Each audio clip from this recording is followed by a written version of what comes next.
ರಾಜಕೀಯ ಜೀವನದಲ್ಲಿ ಒಂದು ಮಹತ್ವ ಪಡ್ಕೊಂಡಿರುವಂಥ ಸುದಿನ ಅಂತ ನಾನು ಭಾವಿಸ್ತೀನಿ. 5 ವರ್ಷಗಳ ಹಿಂದೆ ಒಂದು ಐತಿಹಾಸಿಕ ಗೆಲುವು ನನ್ನ ಕ್ಷೇತ್ರವಾದ ಮಂಡ್ಯದಲ್ಲಿ ನನಗೆ ಸಿಕ್ಕಿತ್ತು. ಆ ಚುನಾವಣೆ, ಆ ಸಂದರ್ಭ ಅದು ನಿಜಕ್ಕೂ ಎಂದೆಂದೂ ಮರೆಯುವಂಥದ್ದಿಲ್ಲ. ಸಾಕಷ್ಟು ಶಕ್ತಿಯನ್ನ ನನ್ನ ಬೆಂಬಲಿಗರು, ಮಂಡ್ಯ ಅಂಬರೀಷ್ ಅಭಿಮಾನಿಗಳ ಒಂದು ಬಳಗ ನನ್ನ ಜೊತೆಯಲ್ಲಿ ಬೆನ್ನೆಲುಬಾಗಿ ನಿಂತು ನನಗೆ ಆವತ್ತಿನ ದಿನ ಸಹಕಾರ ಕೊಟ್ಟರು. ಜೊತೆಗೆ ಭಾರತೀಯ ಜನತಾ ಪಕ್ಷವು ನನಗೆ ಬಾಹ್ಯ ಬೆಂಬಲವನ್ನು ಕೊಟ್ಟು ಸಾಕಷ್ಟು ಶಕ್ತಿಯನ್ನು ಆವತ್ತಿನ ದಿನ ನಾನು ತುಂಬಿದೆ.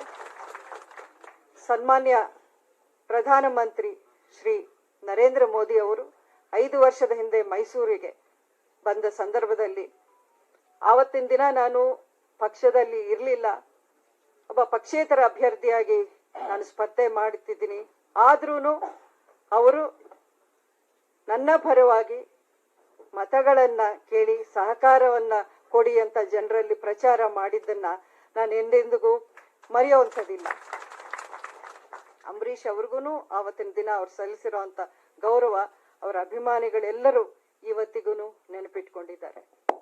ಅಷ್ಟೇ ಅಲ್ಲ, ಈ ಒಂದು 5 ವರ್ಷಗಳ ಪ್ರಯಾಣ ನಂದು ಪಾರ್ಲಿಮೆಂಟ್ ಅಲ್ಲಿ ನಾನು ಸಾಕಷ್ಟು ಕಲ್ತಿದ್ದೀನಿ, ಸಾಕಷ್ಟು ಅನುಭವ ನನಗೂ ಆಗಿದೆ. ಅಂಬರೀಷ್ ಅವರು 25 ವರ್ಷಗಳು ಕಾಂಗ್ರೆಸ್ ಪಕ್ಷದಲ್ಲಿ ಇದ್ದಂಥವ್ರೆ. ಸೊ ನಾವು ಆ ಒಂದು ದೃಷ್ಟಿಕೋನದಿಂದಾನೇ ರಾಜಕೀಯವನ್ನ ದೂರದಿಂದ ನೋಡ್ಕೊಂಡು ಬಂದವರು. ಆದ್ರೆ ನಾನು ಪಾರ್ಲಿಮೆಂಟ್ಗೆ ಬಂದ ನಂತರ ನನಗೆ ಸಾಕಷ್ಟು ಒಡನಾಟ, ನನಗೆ ಮಾರ್ಗದರ್ಶನ, ಇವತ್ತು ಸದಾನಂದ ಗೌಡರು ನನ್ನ ಜೊತೆಲಿ ಪಕ್ಕದಲ್ಲಿ ಕೂತಿದ್ದಾರೆ, ಸಾಕಷ್ಟು ಮಾರ್ಗದರ್ಶನ ಹಿರಿಯರು ಭಾರತೀಯ ಜನತಾ ಪಕ್ಷದ ನಾಯಕರಿಂದ ನನಗೆ ಸಿಕ್ಕಿದೆ. ಅದೆಲ್ಲದಕ್ಕೂ ನಾನು ಇವತ್ತು ಧನ್ಯವಾದಗಳನ್ನು ನಾನು ಹೇಳಲೇಬೇಕು. ಯಾಕೆಂದ್ರೆ ಅದೇ ನನಗೆ ಒಂದು ಸ್ಫೂರ್ತಿ, ಒಂದು ಮಾರ್ಗದರ್ಶನವಾಗಿದೆ. ಮುಖ್ಯವಾಗಿ ಹೇಳಬೇಕು ಅಂದ್ರೆ ನನ್ನ ಇನ್ಸ್ಪಿರೇಷನ್ ಅಂತ ಹೇಳೋಕೆ ಇಷ್ಟಪಡ್ತೀನಿ.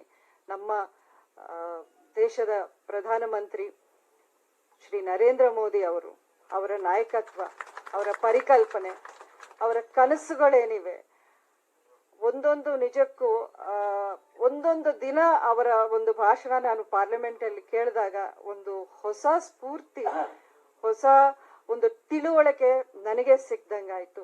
ಇವೆಲ್ಲ ಈ 5 ವರ್ಷಗಳು ಹಂತವಾಗಿ ನಾನು ನೋಡ್ಕೊಂಡು ಬಂದಾಗ ಭಾರತೀಯ ಜನತಾ ಪಕ್ಷ ಸೇರುವುದೇ ಉತ್ತಮ ಒಂದು ನನ್ನ ಆಯ್ಕೆ ಆಗಿರುತ್ತೆ ಅಂತ ನನಗೆ ಅನಿಸಿತ್ತು.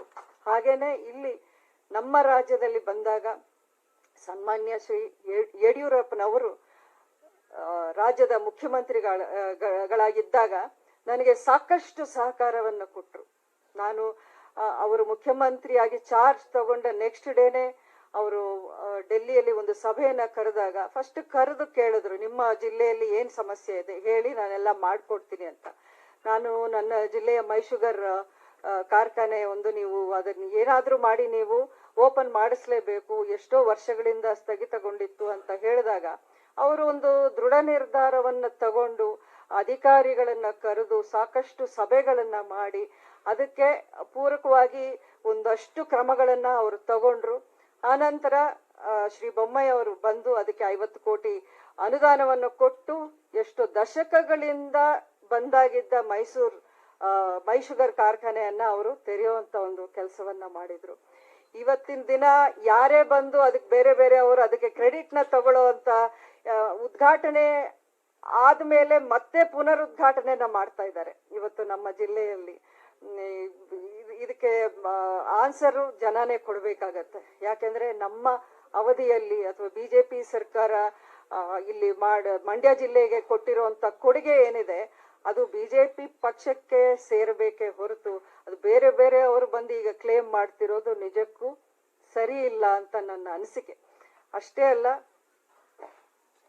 ಒಂದು ನೇರವಾದ ಅಂದ್ರೆ ನುಡಿದಂತ ನಡೆಯೋ ಒಂದು ನಾಯಕತ್ವ ಅಂದ್ರೆ ಅದು ನಾನು ಕಂಡಿದ್ದು ಮೋದಿಜಿ ಅವರಲ್ಲೇನೆ. ಆ ನೇತೃತ್ವದಲ್ಲಿ ನಾವು ಈಗ ಅವರು ಹೇಳ್ತಾ ಇರೋದು ಅವರ ಕನಸು ಏನಿದೆ ಅದು 2047ಕ್ಕೆ ಅಂದ್ರೆ ಸ್ವಾತಂತ್ರ್ಯ ಪಡೆದು 100ನೇ ವರ್ಷಕ್ಕೆ ನಮ್ಮ ದೇಶವನ್ನ ಯಾವ ರೀತಿ ಅವ್ರು ನೋಡ್ತಾ ಇದ್ದಾರೆ, ಆ ಕನಸಿಗೆ ನಾವೆಲ್ಲ ಕೈ ಜೋಡಿಸಿ ನಾವೆಲ್ಲ ಕಷ್ಟಪಟ್ಟು ನಮ್ಮ ದೇಶ ನಮ್ಮ ಸಮಾಜ ಒಳ್ಳೆ ರೀತಿಯಲ್ಲಿ ನಾವು ನಿರ್ಮಾಣ ಮಾಡಬೇಕು ಅನ್ನೋ ಒಂದೇ ಒಂದು ಆಸೆ ಇಟ್ಕೊಂಡು, ನನಗೆ ನನ್ನ ಭವಿಷ್ಯದ ಬಗ್ಗೆ ಚಿಂತೆ ಇಲ್ಲ. ನೀವು ಸಾಕಷ್ಟು ಪ್ರಶ್ನೆಗಳನ್ನ ನನಗೆ ಇಷ್ಟು ತಿಂಗಳನ್ನು ನೀವು ಕೇಳ್ಕೊಂಡು ಬಂದ್ರಿ ಮಾಧ್ಯಮದವರು. ನನ್ನ ಭವಿಷ್ಯಕ್ಕಿಂತ ನನ್ನ ಜಿಲ್ಲೆ, ನನ್ನ ದೇಶ, ನನ್ನ ರಾಜ್ಯ ಇದು ನನಗೆ ಮುಖ್ಯ.